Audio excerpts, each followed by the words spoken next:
D-backs come back down from 0-2 to split the series against the Atlanta Braves. Now they're set up to end the first half really strong with the Toronto Blue Jays up next.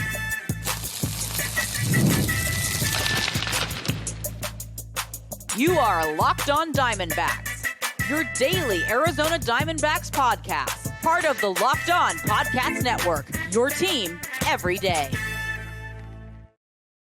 Welcome into the Locked On Diamondbacks podcast, part of the Locked On Podcast Network, your team every day. You're listening to who? The always charismatic host of this podcast, Millard Thomas. I'm a multimedia journalist and I'm a graphic designer, so please go check out my website, millardthomas24.myportfolio.com. On there, you can see all my latest work, from my packages to my articles to my photos and my graphic design. This episode is brought to you by Booking.com. Booking.yeah. The right stay can make you a fan of any city, even your rivals. Check out Booking.com for your stay today. On today's Locked On Diamondbacks podcast, we'll talk about the D-backs splitting the series against the Braves. We'll talk about them ending the first half strong with the Blue Jays up next, and which players need to end the first half strong who have been struggling all year. Thank you for making Locked On Diamondbacks your first listen every day. I would not be able to do this podcast without you, my loyal listeners, sharing, subscribing, reviewing, doing all that so I could do this podcast for you. Thank you. It's free. It's available on all platforms, so please continue to tell your friends. And one of those platforms is YouTube. Please hit subscribe to Locked On Diamondbacks on YouTube. All right. Let's get into the Locked On Diamondbacks podcast.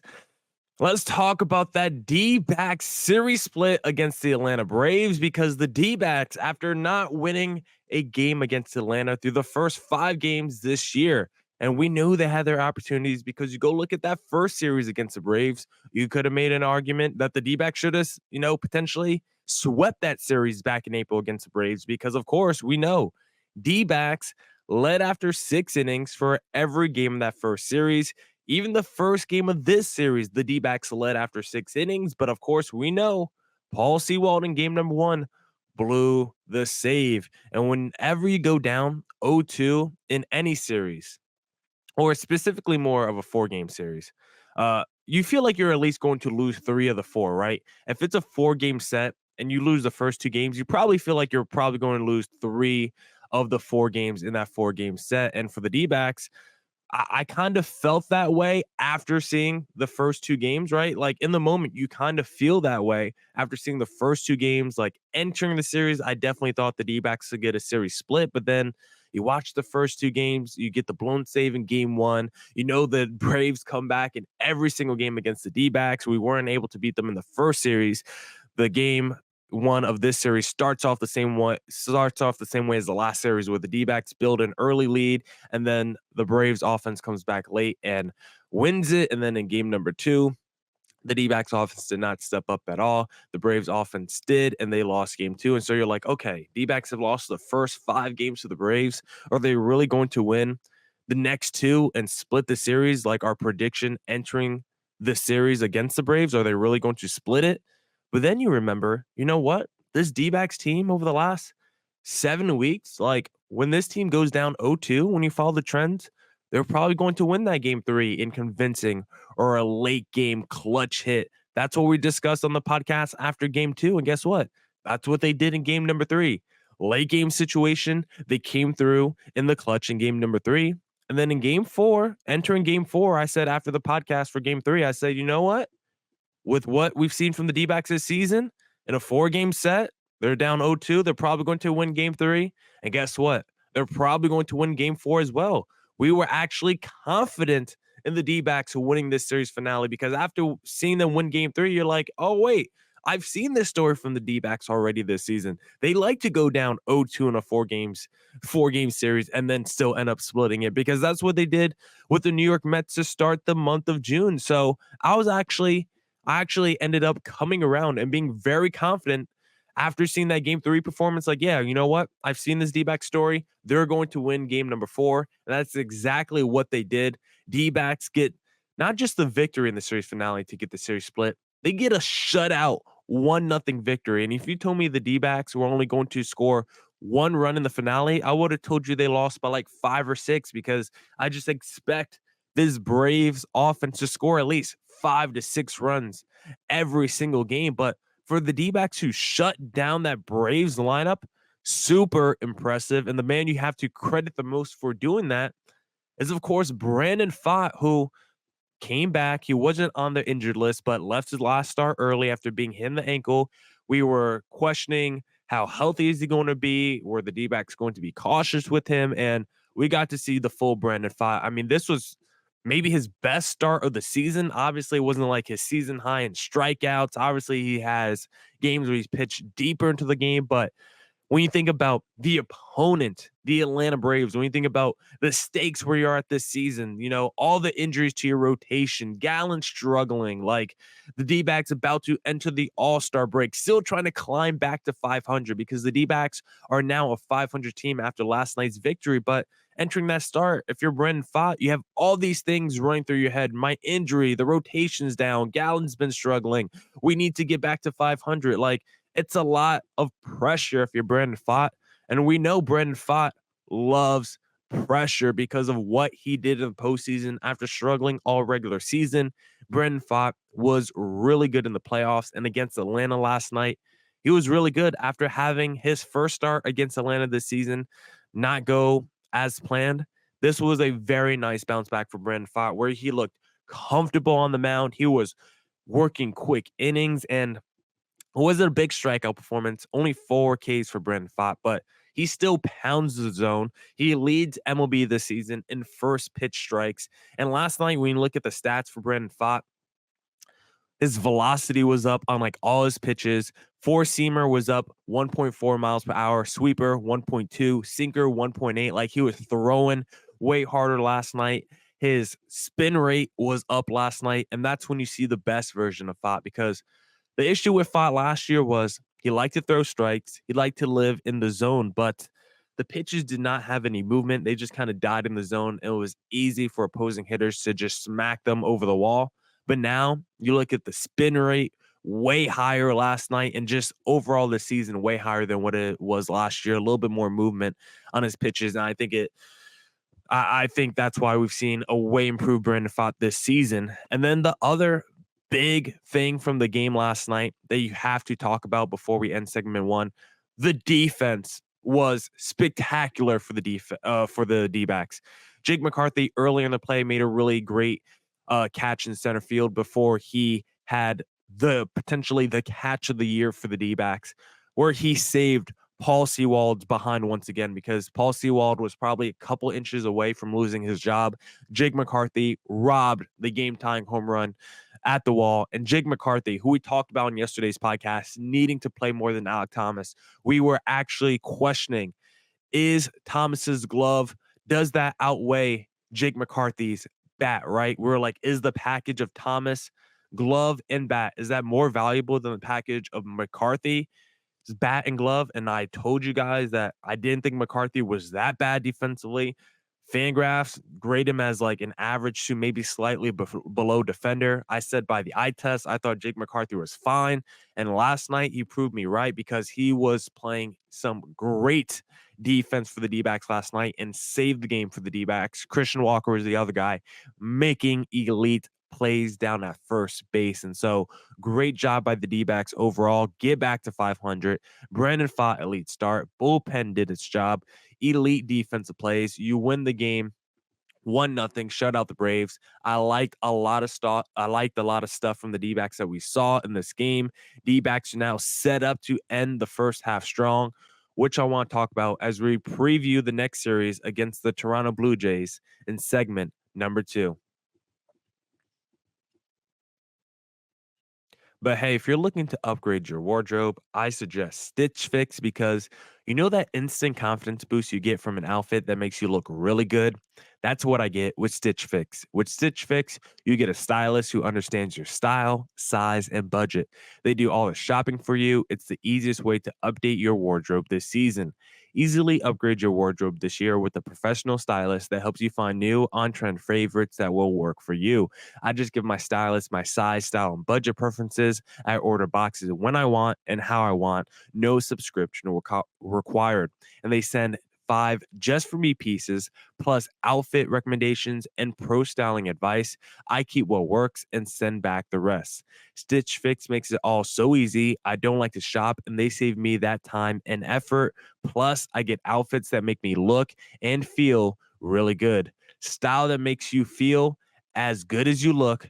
Now's the best time to get started at stitchfix.com/MLB and get $100 off. That's $25 off your first 4 fixes for a limited time only. That's stitchfix.com/MLB for $100 off.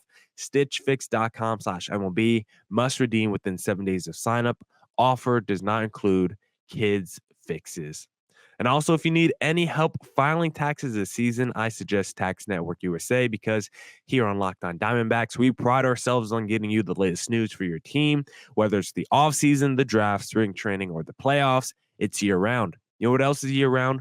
Collection season. Just because tax season is over doesn't mean the IRS will stop coming after you for unfiled taxes. The IRS can garnish your wages, levy your bank accounts, and even seize your property. Don't let the IRS target you. Let the licensed professionals and tax experts at Tax Network USA go to bat for you. With over 14 years of experience and an A+ rating by the Better Business Bureau, Tax Network USA has saved their clients over $1 billion in tax debt. Whether you owe taxes, have complicated matters that require tax planning, or finally hit the parlay this season that needs help correctly filing, call 1-800-549-1000 or visit tnusa.com/lockedon, and be sure to mention Locked On Diamondbacks at checkout and you'll receive a $250 discount off their services. All right. Let's get back to the Locked On Diamondbacks podcast. Let's talk about how the D-backs are set up perfectly to end the first half of the season strong, just like we've drew it up, right? Because we talked about this gauntlet for the D-backs entering the All-Star break against the Dodgers, the Padres, the Braves, and Blue Jays. And so far, the D-backs have been able to handle their business. They're back to 500, and now they have the opportunity right before we get to the All-Star break to be above 500. I actually can't believe it. It's been such a long, tough season for the D-backs. They've hovered around that 500 mark for around the last 6 weeks. They will consistently be within a couple games of 500, but never go a couple games over 500, right? They seem to always be like a game, 2 games, 3 games back of 500. And right now, the D-backs have the Blue Jays on their schedule, and it looks like potentially another vulnerable team where the D-backs have a chance to take down another opponent right before the All-Star break and complete this gauntlet that they have and finish the first half of the season strong. And entering July, I said this was the gauntlet, but the Braves, the Dodgers, the Padres, that was the gauntlet. The Blue Jays might be a little bit easier for the D-backs. This could be a trap series, but right now it feels like the Blue Jays are kind of conceding this season a little bit. The Blue Jays have had a season from hell. You'll go and look at the stats for the Blue Jays. Like, no one is like having a good season at all for that team. Like, I haven't checked the AL All-Stars. I don't even know who their representative is. Maybe it's Vlad Guerrero Jr., but not a lot of All-Stars on this team right now. They have a lot of All-Star talent, but not a lot of guys living up to All-Star production.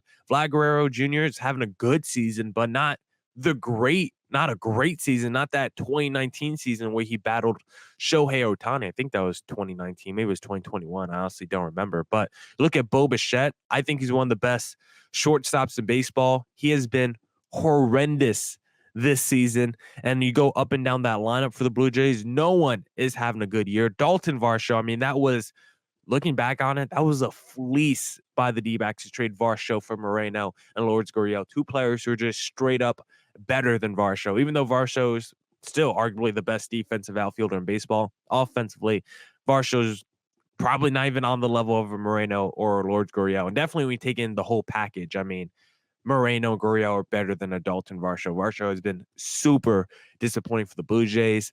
Look at the Blue Jays pitchers. The rotation has a lot of talent, guys having decent seasons, but no one having an elite year. And the bullpen is also terrible. The Blue Jays right now just feel like they're kind of in a tailspin. They're having a season from hell. You look at the standings, the Blue Jays have the worst record in their division. They're 14 games back of the Baltimore Orioles, who are leading the AL East. The Blue Jays are fourth from the bottom in the American League. They're 8.5 games back of a wild card. And I think the Blue Jays just see the writing on the wall right now. And I think they're going to try and start tanking. And potentially the Blue Jays are the team that you need to look at when it comes to the trade deadline. They do have a lot of interesting pieces. And maybe you could kind of buy low. Like, are the Blue Jays interested in trading a Bo Bichette? I doubt it. But with Jordan Lawler going on the injured list again, maybe you just switch courses and go after Bo Bichette. I doubt that you do that if you're the D-backs, but maybe it could be a good chance to buy low on him. Maybe it's a good chance to upgrade another position. They have all these starting pitchers in the rotation. Maybe you could go out there and get like a Chris Bassett for the back end of your rotation to replace, these guys who are injured. Or if Jordan Montgomery continues to suck, like you could replace Monty with Chris Bassett. So I do like the Blue Jays as a potential trade deadline team, because you look at the moves that they're making right now. Definitely feels like they're conceding. Just put Kevin Kiermaier on the waivers, who is another one of those guys who is one of the best defensive players in all of baseball. You look at the offense for the Blue Jays this season, like you can see why they want to start tanking this year. The offense has been absolutely horrendous. Bottom 5 in almost every offensive category this season. They are dead last in home runs hit as well. And that was a team that you would consider entering the year maybe to have a little bit more power, right? With Vlad Guerrero, Justin Turner, George Springer, Dalton Varsho, Bo Bichette. You would think that team might have some decent power, and it has just not translated at all. Their offense has been so bad, and it's not just the offense. The pitchers are also really bad for the Blue Jays this year. You look at the pitching staff, bottom 5 in ERA overall, bottom 5 in strikeouts, opponent batting average, whip, and they have the worst bullpen ERA in the American League, and their pitching staff has allowed the most home runs in the American League. So their offense is dead last in hitting home runs, and their pitching staff is number 1 in home runs allowed. That's a terrible combination to be if you're the Toronto Blue Jays. That's why this could be a series where the D-backs can win, hopefully 2 out of 3. The starters for the Blue Jays do look pretty solid. I mean, you just look at the ERAs for the starting pitchers in this series, and the Blue Jays have at least some talent. Maybe their bullpen is terrible, but their starters at least have some talent. Yario Rodriguez, back-to-back good starts for him, 3.68 ERA. Jose Barrios, who's having a good year, not an elite year, but he is a good pitcher, going against Yolber Diaz in game 2, Ryan Nelson game 1 for the D-backs, and then Kikuchi, who is 4 ERA. I think he is a very solid pitcher. He is one of those guys I would like to potentially target to be a starter for the D-backs while this rotation gets healthy, and maybe a starter the whole year, depending on if a guy like Erod ever comes back. And you got Kikuchi against Gallen in the finale of the first half, and hopefully, Gallen steps up and looks like elite Gallen right there. So I'm going to count that finale as a win because Zach Gallen's on the mound. So hopefully the D-backs can win one of the first 2 games, with Gallen winning game 3. And the way Diaz looked in his debut, I liked a lot what I saw. D-backs playing really good baseball right now, probably their best baseball right now. You took down the Dodgers in very convincing fashion after blowing game 1. You took down the Padres in very convincing fashion after blowing game 1. The Braves, you didn't win in convincing fashion, but great bounce back in that series to split it, win game 3 and game 4. And now going against the Blue Jays, we said during the gauntlet, if the D-backs can go 7-6, we would feel really good about them ending the first half. They already have 6 wins with 3 games left during this gauntlet. So if they could get at least 2 more and finish this first half strong, I think they would be set up perfectly for the second half of the season. And now I want to talk about some players that we would love to see finish the first half of the season really strong. But hey, if you're looking for any parts for your motor vehicle, why not check out eBay Motors? Because passion, drive, and patience, the formula for winning championships, is also what keeps your ride or die alive. eBay Motors has everything you need to maintain your vehicle and level it up to peak performance. Superchargers, roof racks, exhaust kits, LED headlights, and more. Whether into speed, power, or style, eBay Motors has you covered. With over 122 million parts for your number one ride or die, you'll always find exactly what you're looking for. With eBay Guaranteed Fit, your part is guaranteed to fit your ride every time or your money back, because with eBay Motors, you're burning rubber, not cash. With all the parts you need at the prices you want, it's easy to make your car the MVP and bring home huge wins. Keep your ride or die alive at ebaymotors.com. Eligible items only. Exclusions apply. eBay Guaranteed Fit only available to U.S. customers. And this episode of Locked On Diamondbacks is brought to you by Booking.com. Yeah, with summer travel heating up, especially travel for baseball games, it's time to explore those U.S. cities you always secretly want to learn more about. Yes, we're talking about your rival cities with hotels, bed and breakfast, vacation rentals, resorts, and so much more on Booking.com. You might just find your perfect stay, even in your baseball rival city. From hotels that look over stadiums to family-friendly resorts, Booking.com has so many choices across the U.S. for your summer travel this MLB season. I can't lie, I love checking out the NL West ballparks. Petco is one of my favorites, going up to Dodger Stadium as well. Why not check out LA and San Diego? It's a fun time. And the best place to do that is Booking.com. The right stay can make you a fan of any U.S. city, even your rivals. Book today on Booking.com, on the site, or in the Booking.com app. All right. Let's get back to the Locked On Diamondbacks podcast, and let's talk about some players we would love to see finish the first half of the season strong in this upcoming series against the Toronto Blue Jays, because there are some players who have really struggled in the first half of the season, right? There are some guys that obviously we need to talk about, and I think the first guy who we're going to talk about here is Corbin Carroll, because a guy like Eugenio Suarez, like, can Corbin Carroll do what Eugenio Suarez is doing? Like, Eugenio Suarez was the most hated D-back player for the entire season before July. No one liked Eugenio Suarez. Everyone was calling for Eugenio Suarez's job. Everyone said he needed to be cut, DFA'd, traded, send him to Mexico, like whatever you wanted to do. Everyone was like, get Eugenio Suarez out of here. He is not a productive major leaguer. And guess what? I was probably one of those people. I was like, Eugenio Suarez should not be on a major league roster right now. He is cooked. He is done. He kind of sucks. And guess what? Since the start of July, Eugenio Suarez has turned not his season around completely, but definitely has helped the perception of him a lot. Through 10 games in July, Eugenio is 11 for 33, which is a 333 average, very simple math, 3 home runs, 12 RBIs, and 1163 OPS. Eugenio Suarez is alive right now and putting in some work. I mean, could you say we won or we split the series because of Eugenio? What he did in game 3 against the Braves, home runs, doubles, what he did in game 4, solo home run, the only run scored of the game. Like, Eugenio Suarez has definitely, turned around the perception of him at least a little bit, where you feel like, you know what? If he continues to play like this through the trade deadline, or at least up until the trade deadline, maybe we don't need to make a move at third base. I do like him defensively, and all of a sudden, his bat's starting to come around. We have a little power all of a sudden. He's up to 9 home runs now.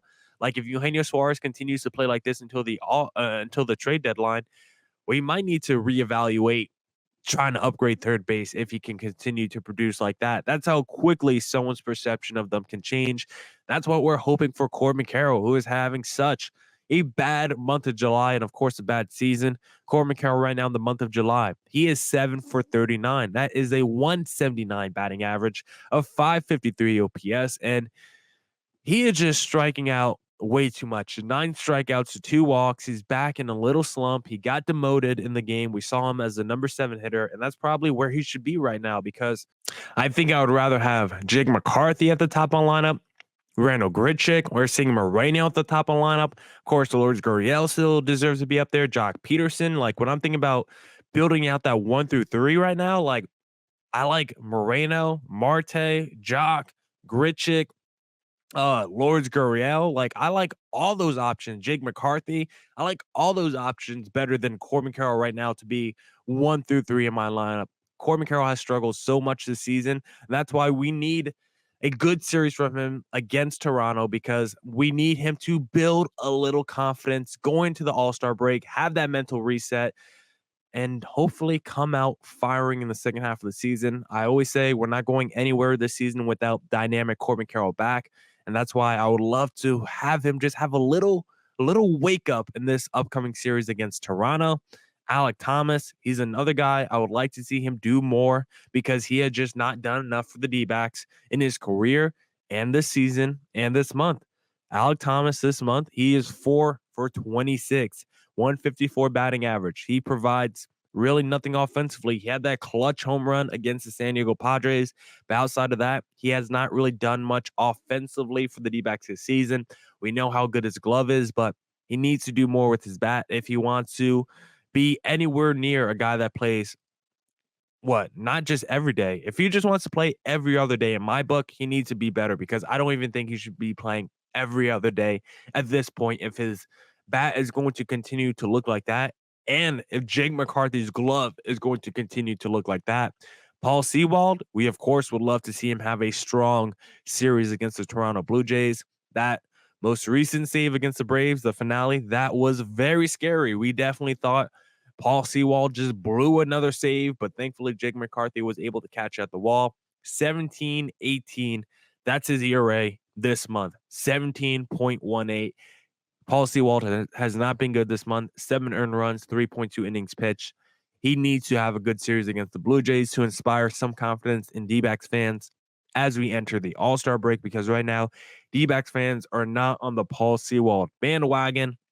And then finally, one other guy that we would like to see have a good series, not super high on the D-backs totem pole, but how about Joe Mantiply, who has just been struggling a little bit in the month of July, maybe hitting a little bit of a wall in the first half and needs to get into that All-Star break. Mantiply has just been all right this season, and it's not all his fault, because he is that spot starter at times, high leverage reliever at times, lefty specialist. And honestly, it feels like every time he comes out the pen now, the opposing manager just goes to his righty on the bench. So that definitely is going to hurt Joe Mantiply, because he sucks against right-handed hitters. And I think opposing managers are just like, hey, Mantiply's coming in, I'm going to my bench right now. Mantiply in the month of July, 5.79 ERA, 3 earned runs over the course of 4.2 innings pitched. He's got a 1.71 whip in July, 3.33 average allowed. Would just like to see him have a better series, because right now for the D-backs, we look at the relievers who are having good month of July. Like, actually, we have to shout him out. Humberto Castellanos, 3.2 innings pitched, only 1 hit so far. He's having a good July, but I don't really trust him still. Need a larger sample size. But the relievers I do trust, Kevin Ginkel, no earned runs over 7 innings pitched in July. Bryce Jarvis, 2.08 ERA in the month of July. Justin Martinez, 2.16 ERA in the month of July. Ryan Thompson, 3.38 ERA in the month of July. And so those are 4 relievers that the D-backs do trust. If the Joe Mantiplies of the world can come back into the fold and look better, that makes 5. If Sewald can come back and look better, that makes 6 relievers all of a sudden that we trust. And then if Castellanos can continue to build on his sample size, maybe that's 7 relievers we trust. And also, Thiago Vieira, 2.08 ERA in the month of July. He can throw 100. If he can, potentially actually become an effective reliever and become more consistent, he has some legit talent. So right now, the D-backs bullpen, there's a path for the bullpen to be really good for the D-backs in the second half of the season. If we continue to see guys get better, guys like Paul Sewald get back on the bandwagon, I think there's at least a pathway for the D-backs who have maybe 6 relievers that they feel really good about. And that's really never been the case before. So really like where the D-backs are standing right now. Let's see the D-backs end the first half of the season strong. And I'll talk to you guys after this series against the Toronto Blue Jays. Now, that's it for this edition of the Locked On Diamondbacks podcast. Come back next week for more Diamondbacks news coverage and insight. And as always, stay safe, stay healthy. Doses.